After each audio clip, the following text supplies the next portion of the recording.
பிள்ளை தவறு பண்ணிட்டான், தவறு செஞ்சிருச்சு, தெரிஞ்சு போச்சு. அந்த தவறு வந்து காப்பாற்றுவோமா, இல்லைன்னா தவறுல இன்னும் போகட்டும் சொல்லி தள்ளி விடுவோமா? இந்த அணுகுமுறை ரொம்ப முக்கியம். அல்லேலூயா. இந்த செயல்கள் முக்கியம்.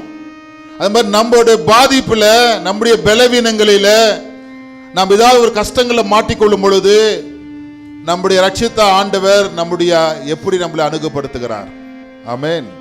புரியுது உங்களுக்கு? நம்ம எப்படி அதிலிருந்து வெளியே வர போகிறோம், அதான் நீங்க பார்க்க போகிறோம். அப்புறம் சொல்லுவோமா? எல்லாம் உற்சாகமா இருக்கிறீங்களா? ஹல்லேலூயா. இவ்வளவு பேர் வந்து ரொம்ப சந்தோஷமா இருக்கு. கடைசி சண்டே. ஹல்லேலூயா. இது 5வது வாரம். ஹல்லேலூயா. நம்முடைய பலவீனங்களிலே ஆண்டவர் எப்படி நமக்காக செயல்படுகிறார், இது தெரிஞ்சா நம்ம ஆசுதமா இருக்கலாம், நம்ம பலவீனத்திலிருந்து வெளியே வரலாம். ஹல்லேலூயா. ஒரு ஹாஸ்பிட்டல் போகும் பொழுது ஒரு வியாதியை மாட்டிட்டாக்கா டாக்டர் கரெக்டாக எடுத்து விடுறாங்க, இது இப்படி சாப்பிடுங்க.